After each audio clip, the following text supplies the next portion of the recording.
উন্মেষ medical and dental admission exam book কিভাবে ব্যবহার করবে, কিভাবে এই বুক দিয়ে আমরা ওএমআর স্ক্যানের মাধ্যমে বাসায় বসে অফলাইনে ওএমআরে পরীক্ষা দেওয়ার মতো করে পরীক্ষা দিতে পারবো, সেটাই আজকের এই ভিডিওটিতে দেখাবো। প্রথমে একটু বলে নেই, আমাদের যে এক্সাম বুকটি আছে এই এক্সাম বুকটিতে কিন্তু সর্বমোট 35 সেট পরীক্ষার জন্য প্রশ্ন দেওয়া আছে এবং এই প্রশ্নগুলো কিন্তু একেবারে মেডিকেল অ্যাডমিশন টেস্টের জন্য তোমার ওএমআরে যেভাবে প্রশ্ন থাকে, প্রশ্নগুলো যেই অ্যালাইনমেন্টে থাকে এবং যেই ধরনের প্রশ্ন হয়ে থাকে একই রকম হুবহু সব ধরনের প্রশ্নগুলো এখানে দেওয়া থাকে। সো আমরা আমাদের এই এক্সাম বুকটাকে সাজিয়েছি আমাদের যে রুটিন আছে, আমাদের রুটিন অনুযায়ী। আমরা আমাদের স্টুডেন্টদের যেই কোর্স প্ল্যান আছে এই কোর্স প্ল্যান অনুযায়ী প্রথমে থাকে হচ্ছে আমাদের উইকলি এক্সামগুলো, অর্থাৎ প্রত্যেকটা সপ্তাহ শেষে যে 100 মার্কসের পরীক্ষা হয় মেডিকেল ভর্তি পরীক্ষার অনুরূপ 5টি সাবজেক্টের উপর ভিত্তি করে, তো সেই অনুযায়ী আমাদের উইকলি এক্সাম থাকে হচ্ছে 11টা। সো এই 11টা উইকলি এক্সামের জন্য কিন্তু এখানে আলাদা আলাদা প্রশ্ন দেওয়া আছে এবং এই উইকলি এক্সামের সিলেবাসগুলো কিন্তু আমাদের অফলাইন এবং অনলাইনের যে উইকলি এক্সামগুলো হয়ে থাকবে বা যে ক্লাসগুলো হয়ে থাকে তার উপর বা ওই সিলেবাসের উপর বেস করেই কিন্তু সাজানো হয়েছে। এরপর আছে আমাদের মান্থলি রিভিউ এক্সাম, তারপর রিভিশনের জন্য paper final exam, subject final exam এবং ফাইনাল মডেল টেস্ট। তো এই এক্সাম বুকটা দেওয়ার উদ্দেশ্যটা হলো একজন স্টুডেন্ট যেন তার প্রিপারেশনের সর্বোচ্চ শিখরে পৌঁছাতে পারে।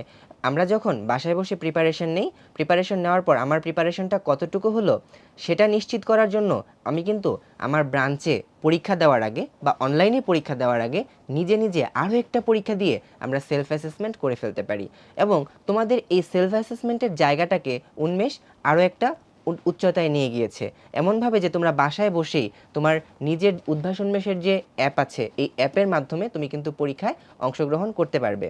সো আমরা এই বইটাকে এমনভাবে ব্যবহার করতে পারি আমাদের নির্দিষ্ট কোর্সের রুটিন অনুযায়ী, অর্থাৎ আমার যেদিন উইকলি এক্সাম 1 হবে সেদিন আমি উইকলি এক্সাম 1 দেওয়ার আগে বাসায় আরেকটা পরীক্ষা দিয়ে আসলাম, অথবা তুমি এমনটাও করতে পারো তোমার পরীক্ষা দেওয়ার পর বাসায় গিয়ে আরও একটা পরীক্ষা দিলে, অথবা তুমি এমনটা করতে পারো আমাদের যেই পরীক্ষাগুলো হবে এই পরীক্ষাগুলো হয়ে যাওয়ার পর, অর্থাৎ কোর্সের যতগুলো লাইভ পরীক্ষা বা অফলাইনে যে পরীক্ষাগুলো হবে এই পরীক্ষাগুলো হয়ে যাওয়ার পর তুমি যখন ফাইনাল রিভিশন দিবা ওই সময়েও তুমি এই উইকলি এক্সামগুলোর উপর বেস করে পরীক্ষা দিতে পারো, paper final, subject final, final model সব কিছু দিতে পারো। অথবা তোমরা যারা অ্যাডভান্স প্রিপারেশন নিচ্ছ তারা কিন্তু এখন থেকেই চাইলে এই পরীক্ষাগুলোতে অংশগ্রহণ করতে পারো। সো আমাদের এই পরীক্ষাগুলোতে অংশগ্রহণ করতে হলে যেটা করতে হবে সেটা বলছি। প্রথমেই তুমি তোমার টাইমার সেট করবে। এই পরীক্ষাগুলো দেওয়ার জন্য তুমি সর্বোচ্চ নিজে নিজে একটা সময় ধরে নিবে। আমরা তো জানি মেডিকেল ভর্তি পরীক্ষা আমাদের যে 1 ঘন্টা 15 মিনিট সময়ের মধ্যে হয়ে থাকে আর কি, নতুন কারিকুলাম অনুযায়ী। তুমি এখানে পরীক্ষাগুলো দেওয়ার চেষ্টা করবে 50 মিনিট 55 মিনিটের মধ্যে। এতে করে তোমার নিজের একটা স্কিল ডেভেলপ হবে, কত অল্প সময়ে তুমি কতগুলো প্রশ্নের উত্তর করতে পারো। তো পরীক্ষা দেওয়ার উদ্দেশ্যে প্রথম কাজ হলো তোমাকে নিরিবিলি একটা পরিবেশে বা একটা ভালো একটা এনভায়রনমেন্ট, পরীক্ষার মতো একটা এনভায়রনমেন্ট ক্রিয়েট করে বসার জন্য, এতে করে তুমি সর্বোচ্চ ফলাফল পাবে ইনশাল্লাহ। এখন আমি যখন পরীক্ষা দিতে বলবো প্রথমে আমি টাইমারটা সেট করব, আমি কখন টাইমটা দেখে নিব, হ্যাঁ কখন আমি পরীক্ষাটা শুরু করলাম। সো পরীক্ষাটা শুরু করার পরেই আমাকে যেটা করতে হবে সেটা হলো এখানে যেই আমাদের A3 পেপারের যে প্রশ্নটা দেওয়া আছে এই প্রশ্ন থেকে ওয়েমারটাকে আলাদা করে নিবে। এই পারফোরেশন মার্ক বরাবর স্কেল দিয়ে হোক বা হাত দিয়ে হোক যেভাবে তোমার সুবিধা হয় তুমি এটাকে আলাদা করে নিবে। এভাবে কিন্তু তোমরা যখন মেডিকেল ভর্তি পরীক্ষায় অংশগ্রহণ করবে তখনও কিন্তু তোমাদের পরীক্ষা শুরুর আগেই ওই ওয়েমারটাকে কিন্তু আলাদা করে নিতে হবে এবং এই ওয়েমারটা আলাদা করার পর তুমি দেখতে পারবে এখানে তোমাদের জন্য নির্দিষ্ট কিছু নির্দেশাবলী দেওয়া আছে। এগুলো জেনারেল ইনস্ট্রাকশন যেগুলো থাকে আর কি, কীভাবে তুমি ওয়েমারটাকে ফিল আপ করবা, অর্থাৎ তোমাকে বল পয়েন্ট কালি ইউজ করতে হবে, নির্দিষ্ট নিয়মে ওএমআর ফিল আপ করার নিয়মটাও এখানে দেখা আছে এবং এই পরীক্ষাতে কিন্তু ক্যালকুলেটর ব্যবহার করা যাবে না এবং তুমি এখানে তোমার নিজের সর্বোচ্চ সততার সাথে পরীক্ষাটা দেওয়ার চেষ্টা করবে এবং এখানে কিন্তু অবশ্যই নেগেটিভ মার্কিং থাকবে এবং যারা আমাদের কোর্সের স্টুডেন্ট আছো, যারা সেকেন্ড টাইমার আছো তাদের জন্য কিন্তু এখানে মার্ক ডিডাকশনেরও ব্যবস্থা থাকবে। তো এরপর আমি এটাকে আলাদা করে নিলাম। আলাদা করে নেওয়ার পর এই প্রশ্ন অনুযায়ী আমরা অ্যান্সারগুলো ফিল আপ করবো। যখন আমার এই প্রশ্ন অনুযায়ী অ্যান্সারগুলো ফিল আপ করা হয়ে যাবে তখন আমাকে আমার মোবাইলের যেই অ্যাপ আছে সেই অ্যাপ থেকে ওএমআর স্ক্যান করতে হবে। সো সেটা আমরা কিভাবে করব সেটা দেখানোর জন্য আমি সুবিধার্থে একটি ওএমআর শিট আগেই ফিল আপ করে রেখেছি। সো আমার এই ওএমআর শিটটা যখন ফিল আপ করা হয়ে গেল তখন আমার যেটা লাগবে অবশ্যই তোমাদের মোবাইলে আমাদের উদ্ভাসন মেশের যে অ্যাপ আছে সেটি ইনস্টল থাকা লাগবে।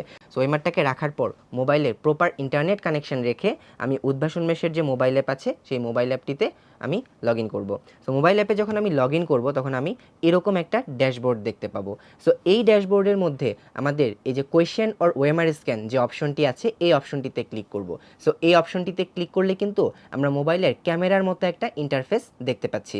সো এই ক্যামেরার মতো ইন্টারফেসের নিচে আমরা আমাদের এই ওএমআরটি যেটি আমি ভরাট করেছি বা যেটিতে আমি পরীক্ষা দিয়েছি সেটি আমি এখানে রাখবো। সো সেটিতে রাখার পর আমি এখান থেকে দেখব যে এই যে গ্রিন লাইনের আসছে কিনা। সো এই গ্রিন লাইন যখন আমাদের আসবে তখন আমাদের এখানে একটা স্ক্যান সামারি দেখাচ্ছে আমি কতগুলো বৃত্ত ভরাট করেছি, কোনো বৃত্ত এক্সট্রা ভরাট করেছি কিনা এবং কতগুলো স্কিপ করেছি সেগুলো দেখাচ্ছে। সো এখানে প্রথমে একটু চেক করে নিতে হবে আমি যে বৃত্তগুলো ভরাট করেছি সেগুলো রিডিং করেছে কিনা। যদি রিডিং না করে তাহলে অবশ্যই রিস্ক্যান অপশনটিতে ক্লিক করতে হবে।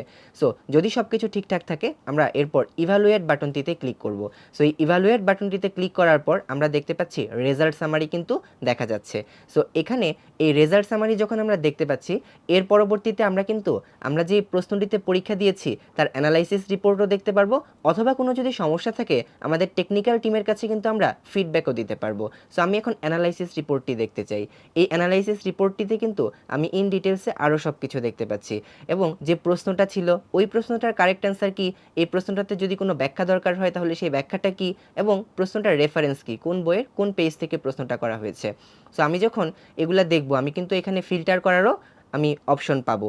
আমি যদি দেখতে চাই ইনকারেক্ট প্রশ্ন কোনগুলো হয়েছে সেটাকে আমি ফিল্টার করতে পারবো, আমি কোন প্রশ্নগুলো স্কিপ করেছি সেটাকে আমি ফিল্টার করতে পারবো এবং আমার কোন প্রশ্নগুলো কারেক্ট হয়েছে সেটাকেও কিন্তু আমি এর মাধ্যমে ফিল্টার করে নিতে পারবো। সো এভাবে করে কিন্তু আমরা খুব সহজে ঘরে বসেই ওএমআরে পরীক্ষা দেওয়ার মাধ্যমে নিজেদের যে সেলফ অ্যাসেসমেন্ট সেটা কিন্তু যাচাই করে নিতে পারি।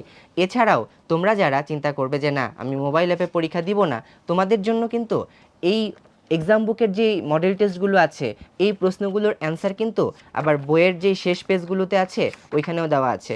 সো তোমরা চাইলে কিন্তু এগুলো ম্যানুয়ালিও মিলিয়ে নিতে পারো। তোমাদের যেই সেটগুলো দেওয়া আছে প্রত্যেকটা সেটের এভাবে অ্যান্সার দেওয়া আছে। সো আমাদের উদ্ভাসনময় শিক্ষা পরিবার সবসময়ই আমরা চেষ্টা করি টেকনোলজিকে স্টুডেন্টের সর্বোচ্চ বেটারমেন্টের জন্য ব্যবহার করার জন্য। এভাবে করে তুমি তোমার মোবাইল ইন্টারনেট এবং মোবাইল অ্যাপের মাধ্যমে আমরা কিন্তু ঘরে বসেই নিজে ব্রাঞ্চে এসে পরীক্ষা দেওয়ার আগে আরও একবার পরীক্ষা দিয়ে নিজের প্রস্তুতির যাচাই করে নিতে পারবো। সবাইকে অনেক অনেক শুভকামনা জানাচ্ছি।